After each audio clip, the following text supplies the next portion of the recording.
This conference will now be recorded.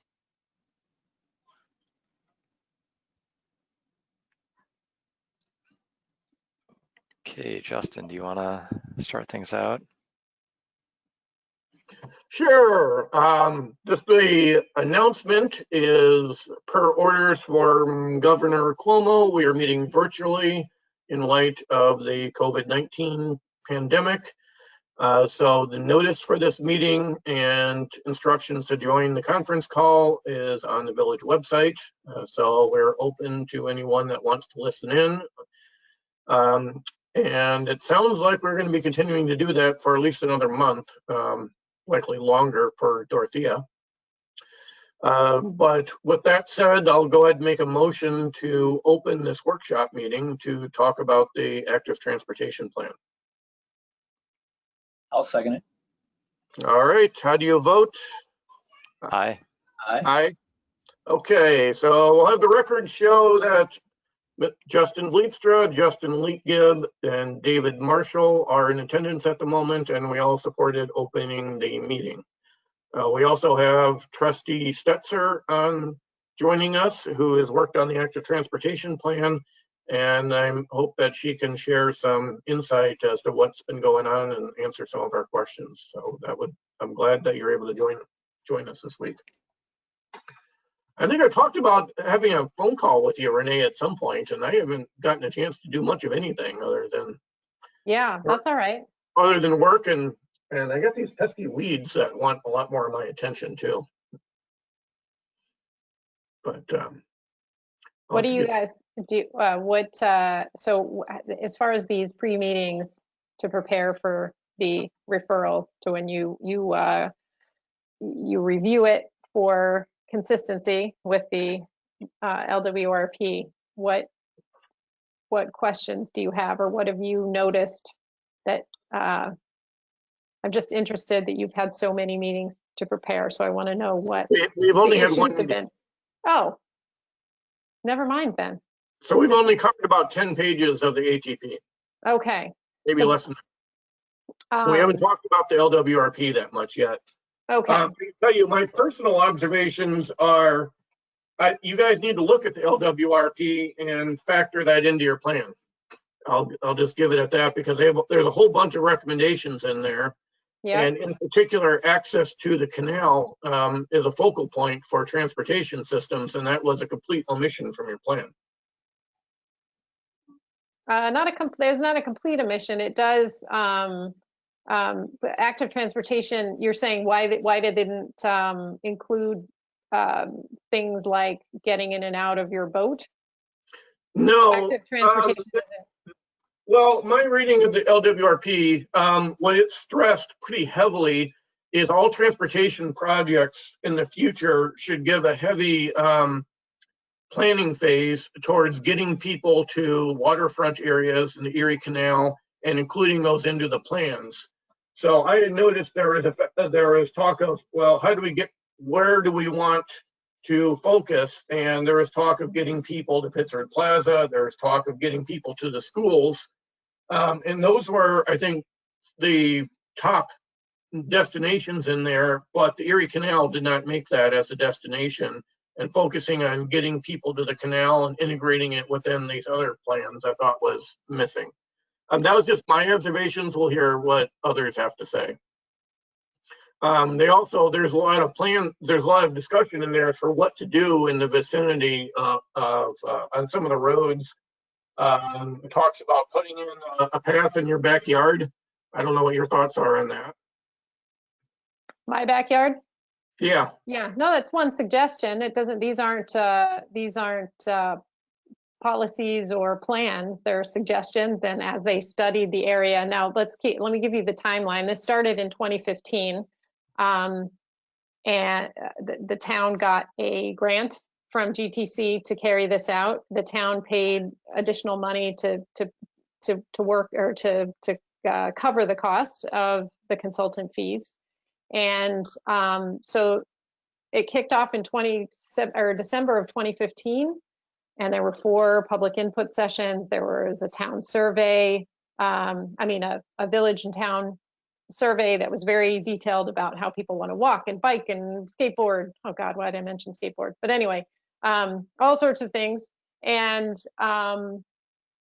then there were 4 public input sessions, as I mentioned, where people put tags on the board and the public determined their priorities for pedestrian, bike, mass transit,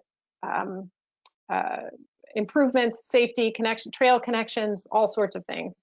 And I was not on a board at that time. In fact, I had just moved to Pittsford. I was brought on to the steering committee to provide pedestrian and bike advocacy, that lens. And so the mayor and Elisa Plummer were the 2 that represented the village board at the time. All the work on this was completed in 2017 and a draft was provided. So you need to have that context in mind. This thing's been sitting on the shelf since then. There were a few minor edits from both the town and the village, and then a draft was provided in 2018. And then the final plan is the one that you have before you, which is January 2019. A lot has happened since then. A lot has changed since then. So that's the context of this thing. And you know, the focus is to make it better to walk and bike here. And so that's the lens that this brings to, I mean, that's the lens of this thing. And it's a guidance document almost. It's like a vision document, not unlike the comprehensive plan, only this is for active transportation. So anything that's human powered, that's, you know, but the focus is pedestrian and bike, at least when this began. So I wish the mayor was here to provide some context into why some of the policy documents weren't interwoven in there from the beginning. I don't know that part. I didn't even know what an LWRP was when I moved here in 2015. I still don't. Yeah, you will soon. I've done one. I've gone through at least that process once. So, Okay. So I don't, you know, and also this is, I mean, luckily I was on the planning board, because when we were scheduling a joint hearing to approve this thing, I was like, wait, I think this has to go before an LWRP. And we were like, shit, yes. Oh crap, hopefully that was just recorded. Justin, don't put that on Facebook. Anyway. We're going to edit it out and have it be an answer to a different question.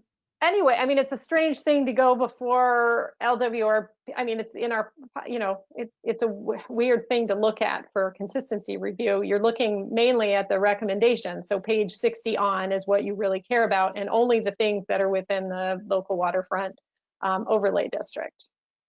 In the village, not even, so you mentioned like Pittsford Plaza, you don't even need to look at that, because that's not in the village.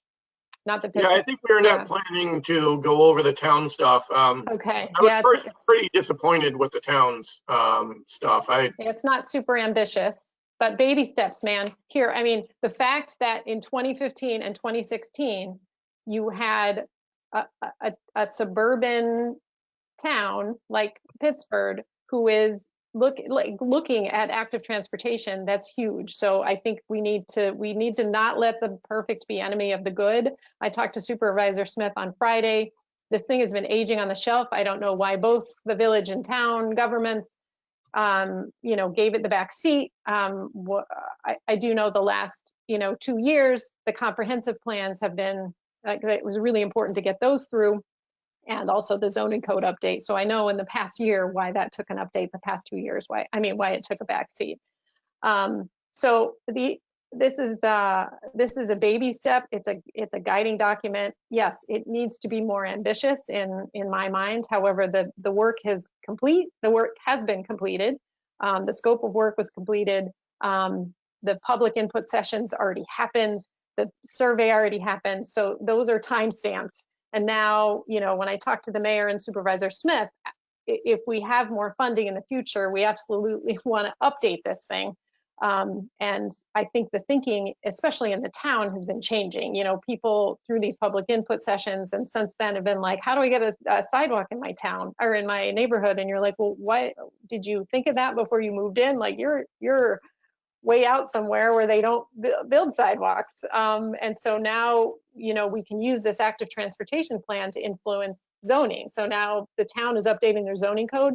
They will look at the zoning and say, we need to make sure that developers put in sidewalks or bike accommodations, or, stop making so many darn cul-de-sacs because those aren't connected and it takes you forever to get from place to place, or whatever they decide they want to do as a town. I mean, we've already done that. It's interwoven in who we are in the village because we have these great bones already.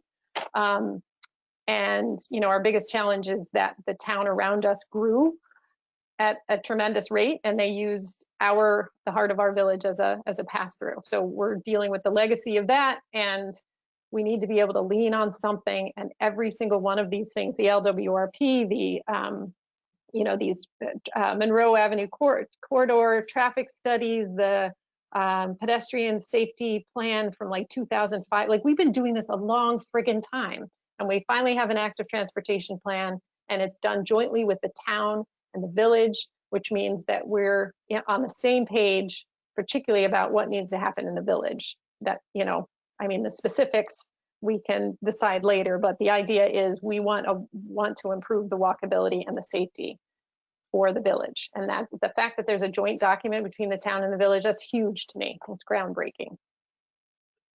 Okay, I'll get off my soapbox now. I don't know. I was trying to. At all, did it? I was trying to help Joanne and Susan figure out how to connect to the meeting, and they can't figure it out. They can't find it on the website. Oh, okay. Can I help them? Let me go to the it is on the website. I just joined. It's in the document. It's in the document. The easiest way to do it for me is go to the calendar. Yeah. In the calendar, click the little asterisk, and then within the asterisk, when it pops it up, click the second link. Yep. That second link has a link to the meeting. That's what I did. Yeah, that's what I did too.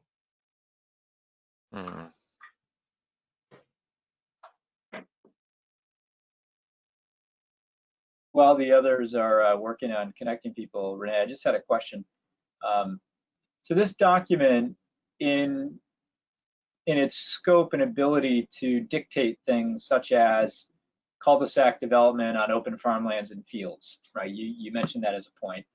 I didn't mention the open farmlands and fields because that's got we got a green print that takes care of that. So some of the things that might get developed in a way that we don't want, maybe one big single housing tract of land in the town or something. So not necessarily the village, I was talking town there. But this document has the ability to provide a single reference document to go get funding, for example. Could it be used in that scope where a lot of times the state might say, show me what you've done so far and how much you care about this, and we might give you some money. Is this the type of document that supports that endeavor? You mean to get grant funding and things like that? Absolutely. Yeah. We're using it right now, even though it's not finalized with the DOT for their pedestrian safety implementation, the areas that they're going to fund as part of this this latest round of upgrades. They have not sent us the final selections, but we already gave them input, and they relied on the active transportation plan for some of those concepts and to also identify trouble spots. Right. So we're using it for that. We use it, for grant funding. We're going to be trying to get some support from our state leadership because we need them to change some of the DOT warrants for, when you can put how you can do certain things, and design has the biggest impact on how you slow down traffic. And right now we don't meet some of the warrants because we have too high a volume of traffic. And so we need some help, and the more underlying documents that we have like this is like a vision saying we care about pedestrians and bikes and people who ride mass transit, and we don't prioritize the cars that some of people drive over people. So it's much like the comprehensive plan. It's a guiding document. So it's not, it's prescriptive in that it provides recommendations, but once we pass this, it doesn't mean we get to go, woohoo, our active transportation plan said we can do this. No, we still have to go to DOT. We have to, do all the things that you would normally have to do for a road project, and go to the emergency services and make sure that they can get through and all of that. So it's not a checklist of things that we're going to do. It's a guiding document. It represents a vision of who we want to be and the types of environments that we want to be in. And at this point, you said it's effectively a completed document until it gets through these reviews. Yeah. So to the point where we have insight as we move forward, and pages like Justin, you mentioned pages 84 to 93 still to review. Any additional insight that we provide, does that actually make it into the plan, or is it not? It's a final document now, other than the LWRP review for our sake.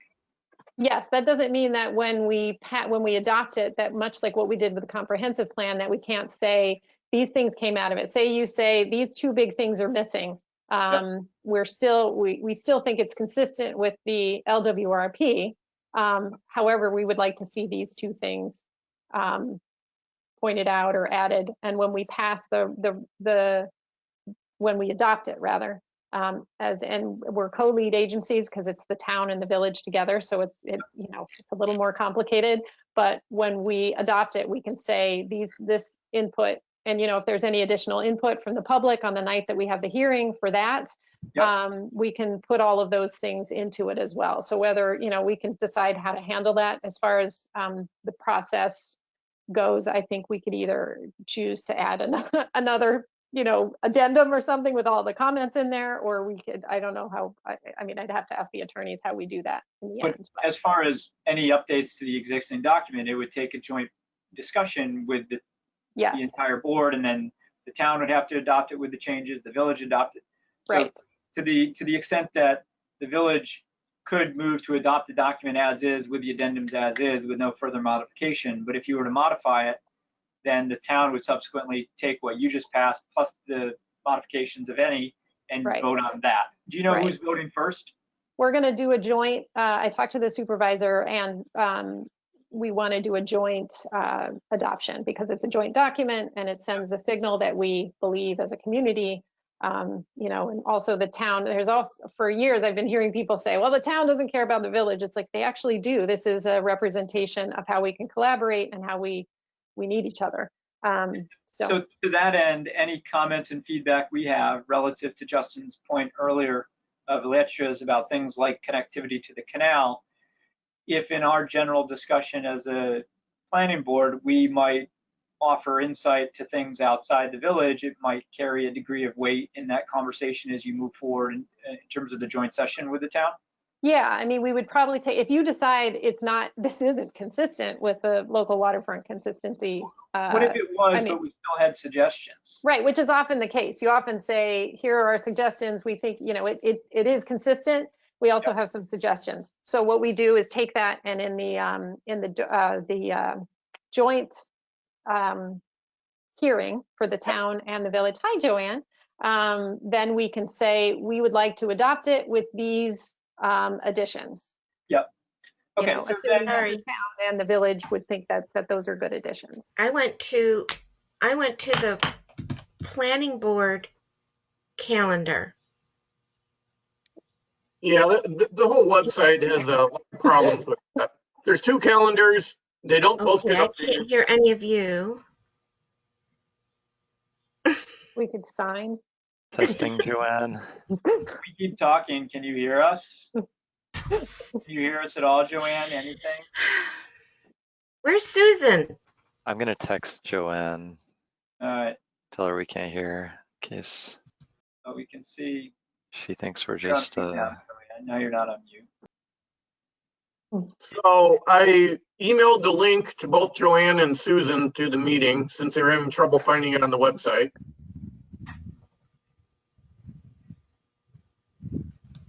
So by the way, Renee, we've had difficulty every single meeting that we've tried to have trying to get it started. We haven't had any trouble except the one time that Steve, the building inspector, accidentally somehow put a kitten filter on his face, and I almost peed my pants. It was hilarious, and it was the best like mistake. Other than Well, I that, see you're all laughing, but I can't hear a thing. Audio. that was my favorite thing ever. If I find out that he did it like on purpose, my heart will be broken because it was. So we haven't had any trouble other than that. Ah, I mean, other than internet connections, but we do this a lot. Yeah, well, we're dependent on Dorothea to get it started, and she's kind of forgotten a time or two. And Yeah, if she can make one of you co-organizers, it'll make life a lot easier for you. Which I think she just did, right? Did she make those changes permanent? No, I don't think she's done this in the past and they're not permanent. So I'm Yeah, concerned that sorry. I'll get kicked off and lose it and then not be able to end the recording or something. But I'm sorry, anyway, it's been frustrating because I love that we get to meet from our houses. It's Yeah. great. I get to like see fun, like you get a little glimpse of everybody's life when their kids and their spouses run in and their pets, and I don't know, it's very I humanizing. tucked myself in a basement corner though, so there's no big benefit here. You've got lovely paddle and pour posters up though. I do. yeah, Regrettably, they made their way into the basement corner because they didn't find their way in the Okay. hall. so Susan got to a link that says waiting for Dorothea.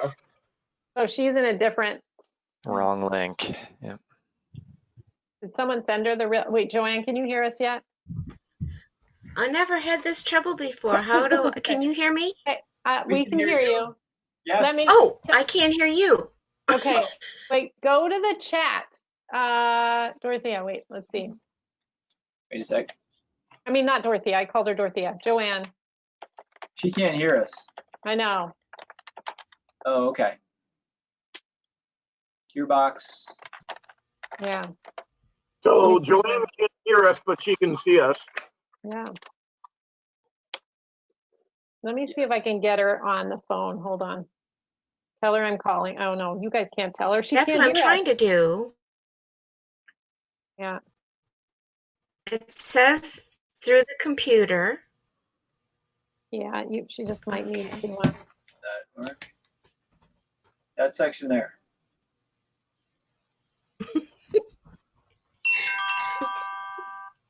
Oh, I feel like an idiot. Okay. Are you there? We're here. Okay. So I'm in the gear thing. Oh, good.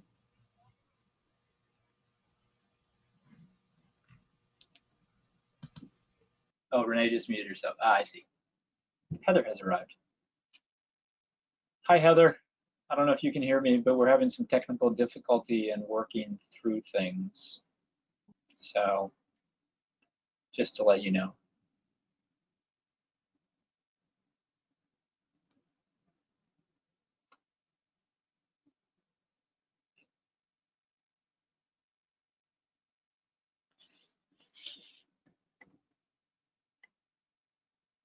So is Joanne still working on getting her audio working? Yes, I'm working with Joanne to get her audio on.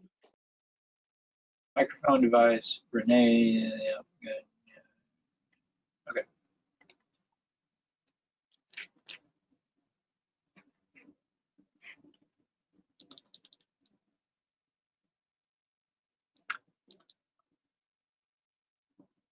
I wish there was a way that Adobe would allow you to do negative page numbers.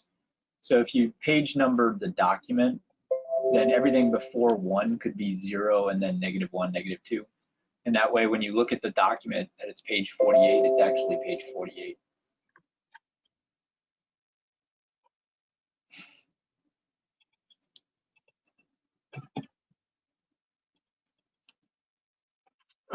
Justin, do you have the ability to email quickly to Susan what the call-in number is and the link? I sent her Yes. the link, but Yeah, to her village email. It's the best. yeah, and to her personal email. She only checks it. I don't know. She sometimes has trouble checking her. Okay, Joanne got her thing working. Great. Oh, So it should Susan! be good. Susan, yay. Hello. Oh, Can Joanne hear us? Yes. All My right. my volume was turned off. Oh, there's one in every crowd. Susan, thank you for joining us. Uh-huh. Right, so it's taken us this half hour for us all to get connected, and you haven't missed anything. I know you're probably We frustrated. missed a lot. Just kidding. The Renee whole gave us a wonderful history, history of the the document. history of the ATP process. Renee gave us some background that was basically some other people already wrote this document before I got on the board, and we haven't changed it in a couple of years. So That's not totally what I said. I think you put you took some poetic license there. I did say that I'm not sure why it sat for a while, and I wasn't on the board for some of the policy decisions about what got in or out of the document. I was there for the pedestrian and bike and mass transit expertise because I had just moved here when it started. And so I have participated in every meeting and every public input session and every survey, but it did end in 2017. The work, and some of you, I thought Joanne or Susan was on that bus tour, but maybe it was just Elisa and Lisa Cove, who was on the steering committee as well. So they did a bus tour in the town and then of the village, and we did a walking audit of areas that were dangerous and whatnot, and that was really helpful. Sounds like it might have been 2015, but I feel like it was 2016. But the point is, it's a little dated, which is all you missed. So I wasn't passing the buck. I was saying I couldn't provide insight into some of the early policy decisions or some of the early decisions about why they did certain things, but the mayor could. Now, maybe you could answer a couple questions I have. What is going on with RTS and bus service to the village? Is that still going away? Yeah, so that's in the supplement. You'll see a new explanation of that in the newest supplement that I just sent you guys, or sent you all. The Reimagine RTS was supposed to launch on in June of this year, but because of the pandemic, they halted. It's going to be a big deal. They're changing the model to quite significantly to better serve the people who use the bus the most and have more frequent, more convenient service. So it's a big deal. They needed to have ambassadors out on the buses to help people get where they're going, and it was going to be a great thing. It's all been paused. They're hoping to do it in September, and that's when they're going to roll out Reimagine RTS, as they call it. Our service in Pittsford, I don't know if you ever ride the bus, but we've got two lines right now, the 47, which is the Monroe Ave bus that comes right in front of my house and then goes down to the Pittsford Loop, kind of at the village line in the south of just past the village line on South Main Street, turns around, comes back, and it just kind of goes back and forth from the city. That's the 47. And then you got the 57, which you catch at Nazareth, and it goes all the way to East Avenue to the city. And it does come all the way to the village, but only on Sundays, but that's all about to change. So that 57 route is going to be gone. 47 is still going to be around. It's going to be 11F. Is this the detail you really wanted, Justin? No, I just wanted to, are they getting rid of it or not? That's all. No, it's going to be a little bit of background. Yeah, so we're going to still have that 47, and it's going to get more exciting because you no longer have to walk up to Nazareth if you want to, catch the bus up there. It's going to take a left on Main Street and go on North Main Street all the way up to St. John Fisher. And the park and ride is going to be what's called a mobility hub. So they've got this new model where they've got, frequent service in certain areas and along certain corridors. Then when it reaches the ends of it, they've got these mobility zones, and that's when you catch a smaller bus. So instead of those big, huge buses, you can do an on-demand service. So it'll kind of cycle around if you want to just catch it regularly, or you can do an on-demand service where with your smartphone you can catch it if you're within that mobility zone. And we're in the Eastview Pittsford mobility zone. Crap, I can't remember if that's what they ended up calling it, but it's in the addendum. I don't have it in front of me. So the bus on Monroe Avenue is staying and the one on Main Street is going away? Yes, however, no, that's the same bus. You mean South Main Street or North Main Street? The So- one by Nazareth. Yeah, that's the They're one that goes kind down that one's gonna stay? They're kind of combining them. So instead of, so if you needed to get up to Nazareth or St. John Fisher from the village, you would catch now the 11F and go straight up. So there's just going to be one route. Okay, and does Do that you go use- to Pittsburgh? So people at our universities can actually get into the village, Yeah, which sounds like a nice idea. which they can't do right now. Yeah. And they'll be Yeah. able to get up to Pittsburgh Plaza as well? Yeah, that's correct. So like I could, well, right now you can take it from your house to Pittsburgh Plaza, but you'll still be able to do that. But like if you were at Nazareth, you could still, and you can do that now. So that's not changing. So the good news is they almost ended the mobility hub was almost at Monroe Ave at Pittsburgh Plaza. And through our community meetings, through the Pittsburgh Steering Committee meetings and the urban suburban program, we all got together with the school district and the other employers and made sure that they didn't eliminate the village, because that would have stopped, you still would have been able to catch the little on demand from the village, but then you'd have to change at the mobility zone at the hub. So now we're going to still, if you've taken the 47 to go back and forth on Monroe Avenue, you're still going to be able to do that, which is awesome.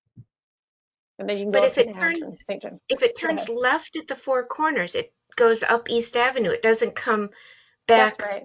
Right now up. So it goes. if you want to go from the village to Pittsburgh Plaza, you go down East Avenue to get there? No, well, it depends on where you're catching it. So on your street, Joanne, you would just walk up to Monroe Ave and catch it Right. and just catch it going the other direction, unless you wanted to Oh, ride so it it's up. it's still going in Still going back and forth. The difference is it's going from the city through the okay. village, down Monroe Avenue, through the village, taking a left on I North gotcha. Main Street, I thought following it was East going Avenue, all the way up to St. John Fisher Park and Ride. It's going to Yep. turn around there Turn and around, come right back. So it's just going to Gotcha. do a bigger loop than it used to do. Okay, So, I got it. so things are going to change depending on where you're going. You can still get to Eastview Mall and those kinds of things. And the YMCA is going to be in that mobility zone as well. So if you need to catch the on-demand service. So it's not perfect, but we remained, we kept regular service in the village, which Yeah. is huge for our Good. Yeah. our walkability and our vision and who we are and all of that. Now, if we can just get people to take the bus, that's our second challenge. Well, aren't there a number of employees in the village that come by Yes. bus? Yeah, yeah. So I think it tends to be, I want to see that bus packed, man. It's not. It goes in front of my house all the time, and there are like 2 people on it. Yeah. It's all good. We'll get there. My kids always point it out, looks empty. Yeah, I know. That's why, that's why they're reevaluating the model with shorter, they don't need a big, huge bus to go to every location and things like that. So we'll see. There'll probably be, there's also supposed to be a bike share component to it as well. And that's not happening yet, but that's part of the vision for those mobility zones. okay. Well, thank you for the update on that. I wasn't sure where that ended up, so I found that informative to know what the new route is. And I'm heartened to hear that students and universities can actually get access to transit now. Yeah. That wasn't the case when I was at University of Rochester. We couldn't go anywhere from there. Yeah, and University of Rochester has their own kind of buses now that connect with RTS, but their access is probably much better than when you were there as well. But you didn't ask about that. But the good news is the kids that students at Sutherland still will get dropped off right there if they're coming from the city, or Mendon High School has had it. They were already.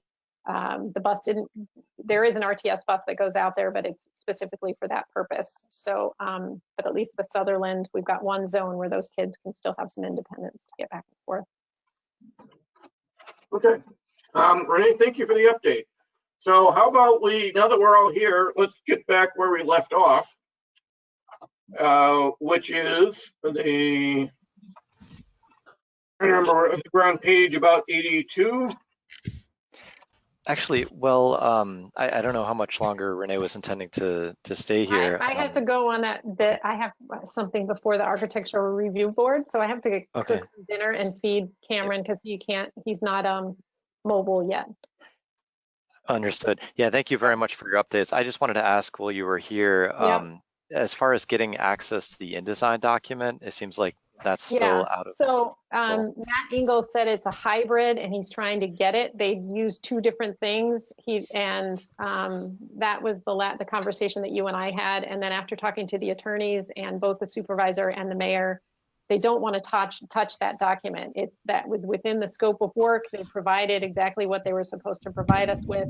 They think it's better to do the addendum, and they do that all the time for documents like this. So we don't have the funding. We went back to Ingalls last year when we came up with the original addendum that you all had from 2019 and asked him to please put all these things in to the document. And he was already beyond the scope of work and already gave us some free meetings, and he needed an additional $8 grand, I believe the supervisor said, and we don't have that right now. So we need to,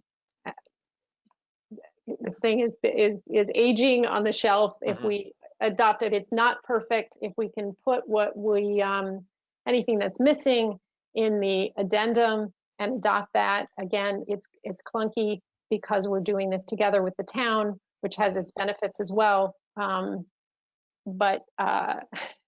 we need to adopt it, and then hopefully both the supervisor and the mayor said they would love to do an update to this because so many things have changed now, particularly, there's some DOTs hopefully moving a different direction or at least moving a little. So we will need to do an update, but like this thing's they finished the work in 2017. They gave us the report in 2018. Yeah. It's old, yet it's still valuable and the recommendations are still valid. I understand that point. I just was wondering, there's already such a huge amount of administrative overhead getting the boards together to make adjustments to this or to adopt this. I just don't want the source documents to get away from us entirely. It seems like such a shame to not have access to those. Yeah. So that, I'd like to make this a living document and update it every 5 years at the very least, instead of just rewriting it in 20. It seems like that would be a good and thing you'd for our want to have community. a consultant who, Ingalls and Steinmetz, this is their specialty. They do these types of plans. We wouldn't want to embark on this ourselves, even though we are a super engaged volunteer community. That's a big undertaking. I think, they do this all the time. We can help with some of the language and the policy documents and things like that, but the bulk of the traffic studies and the recommendations and where they do area-wide studies of similar villages and towns, that's really valuable, and that's the type of work that we should have professionals do who put these types of things together. So, but if I could have updated this, I would have loved to do it.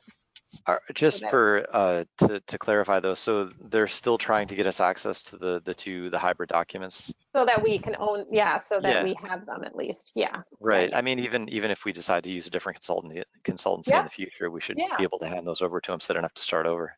Absolutely, I agree with you, and we own those. So he's just trying to, their end product was that PDF, that high resolution PDF, and that was what was agreed upon in the contract. So okay, as long as we own the source document and we get access to that, I think it's just we do. a matter of we own them. So, and anything we're putting in the addendum, I don't think you were worried about it being. You said something about things not being, or we don't want to lose track of source documents. I don't think that's a problem even with the outdated one. I mean, the things we're providing in the addendum are references to comprehensive plans, references to zoning code. Those are the types of things that are now outdated, other than the LWRP, which was missing, and we've added that to the document as well, to the addendum of the document. That makes sense. Yeah, I just don't want to have to start over on recreating this whole thing from scratch. So I want to make sure we maintain the source material to produce it. Yeah. So I don't think we will lose track of that. So Renee, what I think I heard you said is you were working on updating this when the addendum to reflect our new zoning code and our new comprehensive plan? That was a Yes. key concern we had, is that all those sections were, I guess, stale and out of date. You're referring to the wrong comp plan, and things have changed in our comp plan. So there are some areas where there are conflicts now in this, between this document and the comp plan. I don't know if there, where did you see Maybe not a conflict? very big conflict. Maybe conflict Okay. isn't the right term, Yeah. but there are some passages you would, like the northwest quadrant is something that's Right. quite different now. Yes. The library No, so- parking lot was addressed in the comp plan, and how Yes. to add some linear park and stuff like that. Those are just a couple things that come to mind. Right, and in the active transportation plan, there's nothing that says we couldn't do that linear park idea. I mean, in fact, all of the recommendations and the undercurrent of pedestrian infrastructure and placemaking, all of that's in the active transportation plan. So I don't think that's necessarily in conflict. It may not be in the comp plan, but now in the active transportation plan, you know, because that linear park came up after the active transportation plan document was finished. But the document that I just sent you, the addendum, has been updated to reflect the current zoning code, the current comp plan for both the town and the village, the current RTS update, not nearly as long as what I just explained to you, and some other, whatever else was missing from there. That's what's in the addendum. And I gave you a document that has everything that's different. I don't know if you all looked at the old addendum. If you didn't, then you don't even need to look. I gave you a document that shows everything new in red, so that you wouldn't have to figure out what we added and what we took out. Oh, that's fantastic. I haven't seen the document yet. So if you never looked at the old addendum, the 2019 addendum, you don't need to look at that document with all the red and strike through, because it'll just drive you crazy. So the new document you sent to us was like an hour ago. Okay. Yeah, yes. And so there are two outstanding items I'm waiting to hear from Supervisor Smith and Mayor Corby on, about whether they want them in the appendix. So it's not totally finished, but they both promised to get answers to me by tomorrow when we refer it. Are we gonna, do you have the appendix in the new document? I have a PDF where I've combined them all, so that it will be in the addendum, will include the appendix and all the 4 items that we think should be in the appendix. Did that? Yeah, so that you're not now having a third document. It sounds like you're making good progress. So when the document goes up on the website, I'll look at it. Okay, all right. Well, there's nothing that's going to impact the LWRP, so that's why I sent it to you guys ahead of time. Like, there's nothing, I'm like that addendum. I'm waiting for grammatical corrections and whether 2 things are going to be in the appendix. Nothing else is going to change from that. Okay. So. Well, thank you for the updates, Renee. Does anyone else have any questions for Renee? I think she has to leave here very soon. Oh, thank you, Renee. I appreciate it. All right. Yeah, it's not perfect. I agree with you. I wish we could put all of this stuff and revise it in that completed document from them. And we can't do it. At the guidance of both our attorneys and Supervisor Smith and Mayor Corby, the better plan is to do an addendum to it and leave the work that the consultant was hired to do. I mean, they got a grant to do this. I don't know what it was, $75,000 to do that whole project. So it's better to do an addendum and leave their work because it's pretty good work. And it's, you know, it provided a complete picture back in 2017 when they completed the work. Would you say that any major shortcoming, hypothetically, if we were to identify one, would make it more challenging for you guys to get this document to go live, and something that's more major would be easier to update after the fact in a hypothetical?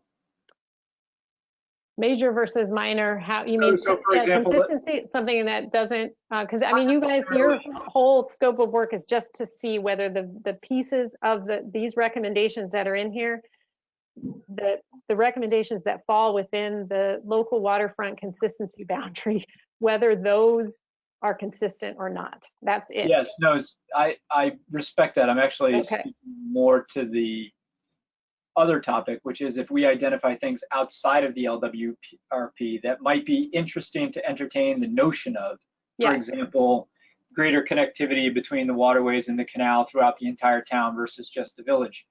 Something like that that creates a conversation that might be a little bit broader to add more meat to the document. That might actually undermine its ability to go live, in which case it's kind of to the document's detriment, because then you're trying to bring it back to committee. I mean, here what we're doing really is just trying to add some addendums to clean it up a little bit, get the thing to go live, make sure it passes the LWRP, and then from there, if there's more bigger picture discussions, that would be for an amendment that might occur, not an amendment, but like some update that occurs within Yeah. And window. I think it would be, if it's something you really like what Justin was talking about earlier with that connectivity, even bringing it, if you think this document, the recommendations in this comply with the LWRP, yet you have some really good suggestions, we should then take that when we have the joint hearing to adopt it and have them recognized by the village and the town as we should further study this, we should add this when we adopt it to the comments, whatever I'm not I can't remember what the legal things are that you have to do when you adopt it, but similar to what we did with the comp plan, where we included all those comments and we said we're going to revisit this, or whatever it is. So I think it would be, it's nice to have those comments, and if something, I mean, the first task at hand is whether this complies with the LWRP or not. Right. And then if you have broader suggestions that are outside of that scope, I think providing them as public input or as a board or however you guys want to do it, to add it when we adopt it makes more sense. Okay. I have a quick question. So after the plan is adopted, what then in implementing recommendations? So we talked about this briefly earlier. David asked if it can be used for funding, and absolutely it can when we're seeking grants. When we are going to meet with DOT right now, for example, we're trying to help with State Street, and we're trying to lean on both the LWRP and the Active Transportation Plan draft with DOT to say this is our community vision. This is what these things make an impact. This is who we are. This is these are the things we need to comply with, and we're getting a little pushback just because there's some conflict between what DOT thinks is they can, what their warrants are by their standards, which is not their fault. Hopefully those standards will change, but they treat roads all the same regardless of context. And we can use documents like this to help with the state legislature, which is our next step. We're hoping to try to get some support for some traffic calming measures at a higher level, because we're not getting a lot of help from, particularly on our arterial roads, which are owned by DOT. Does that help? So it's really just a vision, much like the comp plan. We can go, look, this is what we said we were going to do. This is who we are based on this document, based on all of these things, and we're not doing it right now. And we need funding for this. And so we can point, instead of having to go out and do a traffic study, we can use this and say, look, we've already done the work. We know these are the recommendations. Here it is. What can we do specifically within those recommendations? Much like the comp plan. Thank you. Were any traffic studies done? As part of this? Yes. Or part of the DOT's future road reconstruction work? As part, you mean 2020, as part of the ATP, or as part of the work that's going to be done on the bridge? Either one. I don't know what they've done yet. They do have data for all the traffic data, which is also publicly available on volume and speed and type of vehicle for going over the bridge, and the impact from the detours and all of that. So I don't know what DOT has done beyond that. We've done lots of independent studies. We've had the Monroe Avenue corridor study. We've done, traffic traffic studies in the village through SRF. Every time we have a new project, they do a traffic study with their own favorite traffic people. So it's good to have the active transportation plan when something new comes up to say, look, if you're going to put something here, you need to look at our guidelines, and we need you to, much like all of our other guidelines, provide safe infrastructure. So it's a way to just, it's another guidance document. So, and it's not doing anything right now because hasn't been adopted. Right. So I know it's not perfect. Believe me, I know it's not perfect. Progress. Okay. Okay, what else do you need from me? Because I have to come back. I have to go feed my people and then come back for I think architecture. we'll have future meetings. Thank you for your insight. So we'll tally up some other questions we may have for you. I really appreciate the background you're able to give us, and I'd be interested in hearing what some of the latest on these bridge reconstructions and road changes they're talking about, and your latest battles with pedestrian crosswalks and the fire department, all that fun. But that We haven't, fire department, I don't want to throw them under the bus.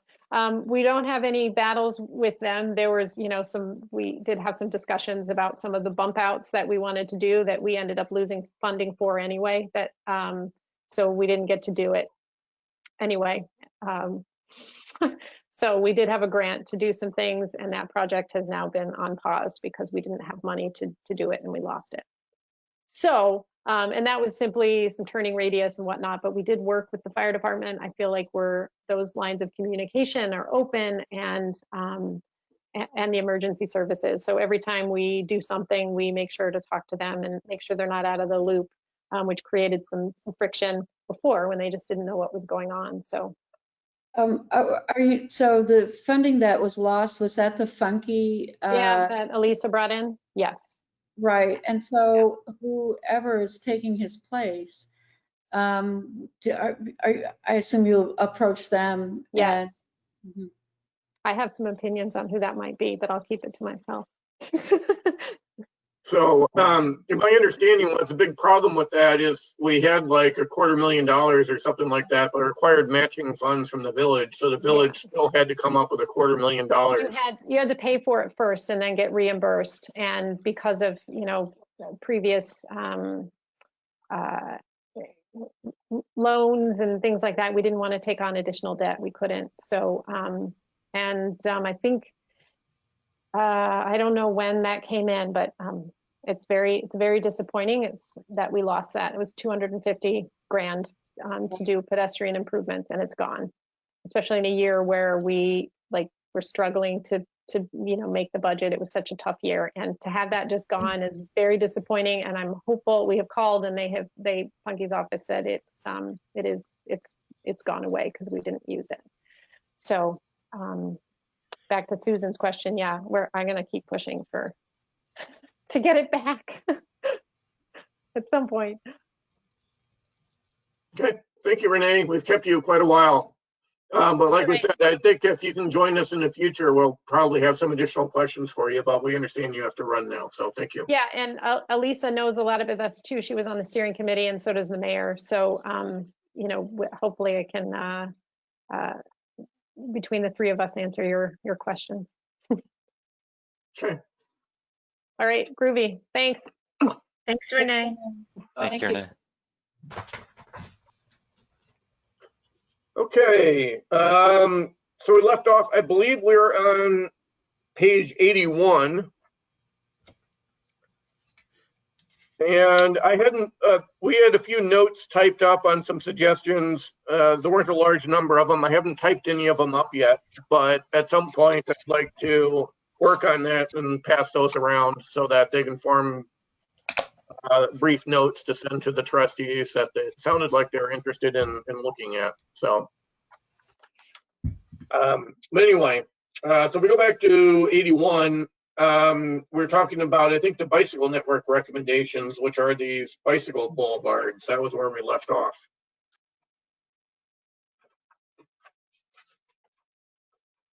And I was talking to Dave Marshall earlier, and he said that he recently decided to go and take a bicycle tour on some of the town roads. And he had some thoughts about some of the challenges of that. So maybe we could start with you kind of giving us some of your observations as to what it's like to actually bicycle on the roads. And then we'll get into what's trying to be done in the village to make that better. Yeah, well, two things, I guess. First one, I took a bike ride to Genesee Country Village, which is about 30 miles. And trying to get from here to the southwest sort of Lehigh Station, south of that by one road. It's a hodgepodge of roads that you travel on, and some of them have shoulders that are sloped at a gradient that if you hit some sand, you're slipping off of it. I ended up going through 2 developments, which were the random and crazy zigzaggy roads that I had no blooming idea where I was going once I got into, and I had to like almost double back. Various potholes and stuff that you'll find where there aren't shoulders or there are shoulders. You feel like you're safe possibly in the shoulder going around a turn, but then you come upon a 2 or 3 inch cavity that you're popping out of. It'd be nice if it was a little bit more convenient. So to the extent that this does that, that's great. It does feel like in each intersection it's a different way to get through it, whether or not you're just acting like a car, which I tend to do, or acting like a bicycle. And anyway, but in the village, I think I'm probably more concerned, just relatively to having 2 young kids and my wife and I will more often than not feel safer taking over the entirety of the road and forcing cars to come up behind me and stopping in the middle of the intersection as though I'm a car than I am anything close to being on the edge or the side to allow cars to travel more expeditiously. And the reason is because by doing so, you enter into way too many blind spots, or you enter into instances where people might take a right on red when they shouldn't. And it's amazing how often you see that. And so by taking over the road, you force your way in. And I'm hopeful anyway through this active transportation plan that anything that we comment on gives whatever laneage or whatever signage that gets created can afford a family to bike in those lanes safely versus needing to take over as a car, which again is my default way of biking around the village, because it forces it puts me at possibly more serious danger if a car comes up behind me and doesn't stop, but I'm more likely to not have the accidental fender benders. Anyway. So you're referring to the main streets, I presume. There's Monroe Avenue, Main Street, State Street, Jefferson, all those. So those seem pretty harrowing to me to actually be riding on the street given the volume of traffic. Yeah, so let's take an example. When I come down the hill, I don't know the road, but it's just, the big hill up by Jefferson Road Elementary that comes down and then connects to South State or South Main. And then comes down at South Main just past where they put in the cell phone tower at the church. Rand. Oh, Wrights Parkway. Or Wrights Okay. Parkway, yeah. Come down Wrights Parkway and then you stop then. Well, right there, when I want to come back up into the village, I basically take over the road and I tell my kids to bike as fast as they can and take over the road. And part of it's because I don't want to be on the sidewalk, and part of it's because I can't be on the shoulder in a way where I feel safe at that speed. So I just take over. And I don't know, my hope is that we can mark the village in ways or signage the village in ways where we don't have to do that as much. It would be nice to feel like everybody in our community, but in surrounding areas, when they come into the village, look at it and say, holy cow, there's a whole lot of bikes here. I got to pay attention a little bit better than what I was doing just on driving East Jefferson or something. I see, a built-in conflict between all the parking spaces that, could theoretically be, a nice wide bike lane. Mm-hmm. I often do ride my bike on the sidewalk, and then I'll, go out into the street if there are pedestrians. But that feels so much safer than, than potentially running into a door opening or, Yeah. And the cars, they often hide active driveways. So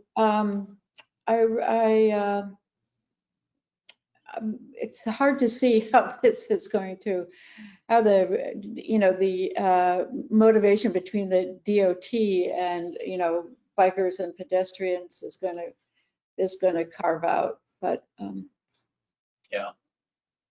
just think there are many, kind of built-in conflicts. Right. Yeah.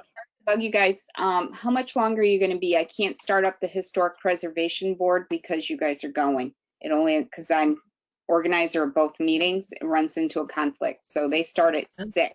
I really need to get them started up by 5:45. So there it is. We basically just kind of gotten started.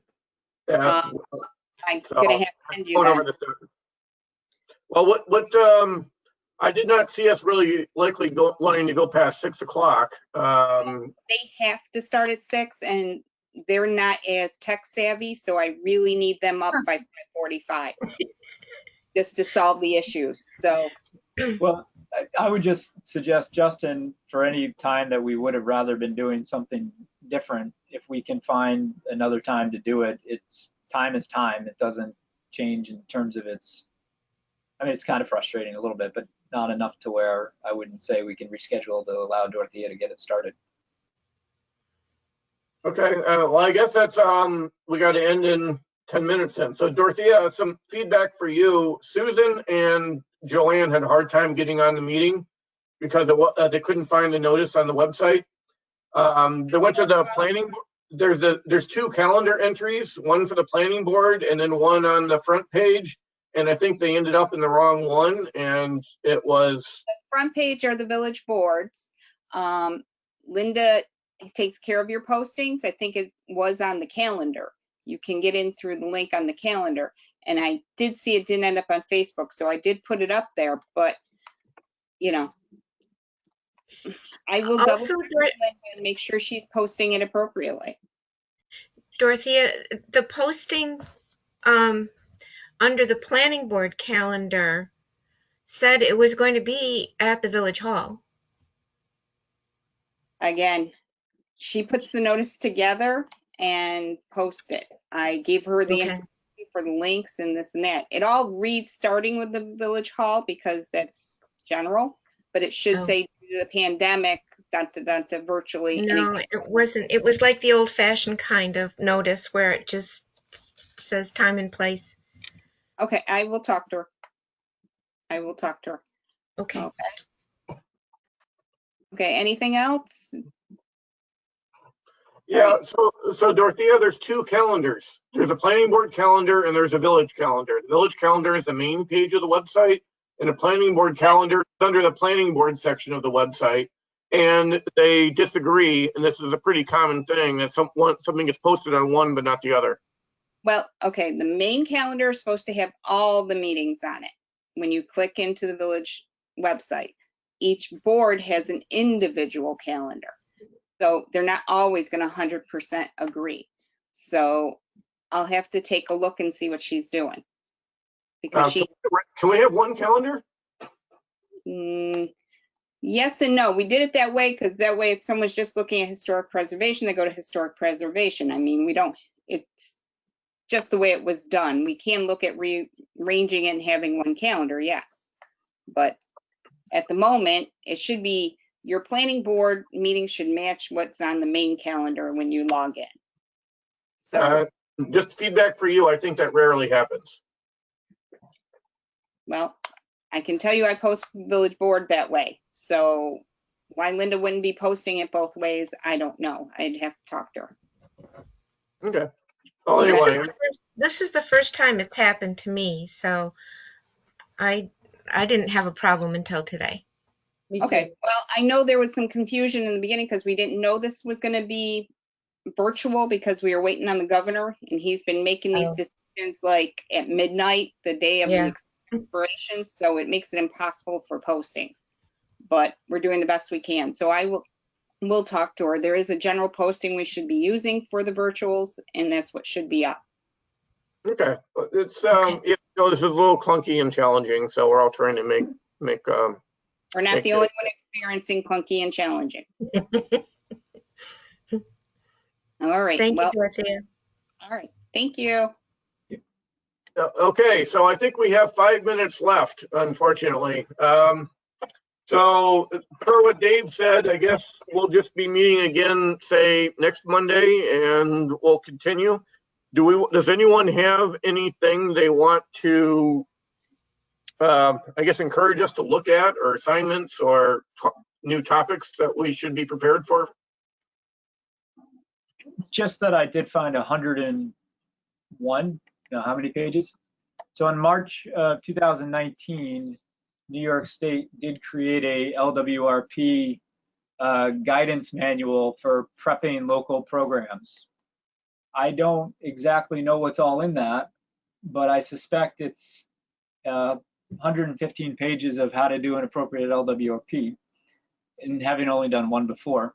One of my questions that I'll have as we look at the document is, to what end does the LWRP, which, Justin, to your point, is supposed to encourage connectivity between waterways and certain things, and to what extent does the plan fail to do that adequately enough? I don't know. I mean, it may not necessarily do much, but is by not doing much actually a failure to do something that an LWRP would require? And so I don't know. I guess my open-ended question is to what end does an LWRP require action of a document that without the document you would have never gotten the action? All right, so by creating this document, it's just an open-ended question, I guess. I think where we're going to have to go with it is we'll have to see what people want to do. Last time, our approach with the trustees was, hey, we're going to jot down all of our concerns and we're going to send it to them, and they may disregard all of them. And then if that's what they do, then we'll have to decide what to do with it. And I think they actually did a very serious effort in addressing the comments we sent to them, and they gave them good consideration. And if they do the same thing again, we say, okay, we suggest you consider this. They consider it and they say, nope, we don't want to do that. I think last time that was mostly good enough for us. We wanted to foster the conversation, and we realized we weren't necessarily driving the document. So I guess I would have to say, what I would say is that makes sense to start by forwarding them a list of things to think about and see what they do with it. And if they take it seriously, then we should probably just kind of follow their lead, is my thought. But if they decide they don't want to do anything with it because they don't have money, then we'll have to discuss, what do we do? I don't know. Okay. All right. I have nothing further for tonight. What time are we going to do next Monday? Do we already have that established? 6:30 is what's in the calendar on the website. Okay. Yeah. 6:30 to 9:30 is what's on the calendar. So this time we held it at, that's a regular meeting. So that's our regular planning board meeting next week. Yeah. So if we want Mindy to join us and ask her questions about how to do an LWRP review, I think we're welcome to do that. Okay. Not worth it. That's kind of my thought, is I kind of want to use her time wisely. And I think if we're not using her for some period of time, she'll hopefully be generous with us with some other time where we are in more need of her services. Okay. I'm just asking the question.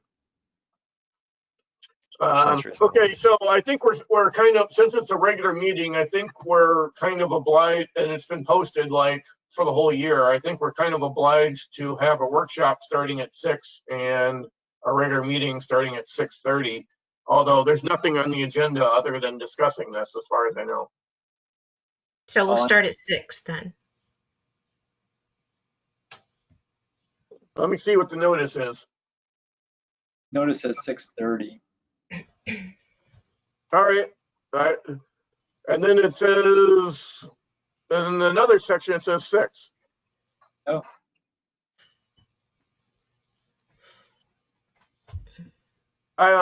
Yeah, I get a little frustrated with the conflicts too. So our agenda says a workshop meeting starting at 6 and a regular meeting starting at 6:30.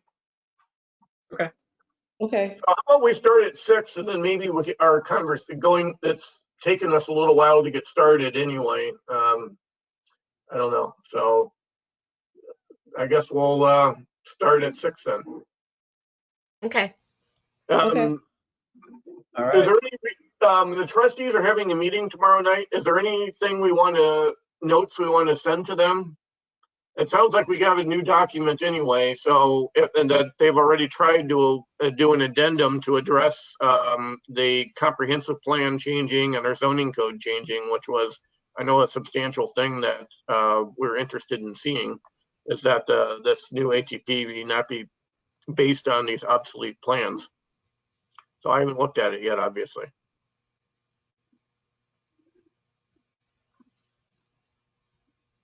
So nothing for the trustees?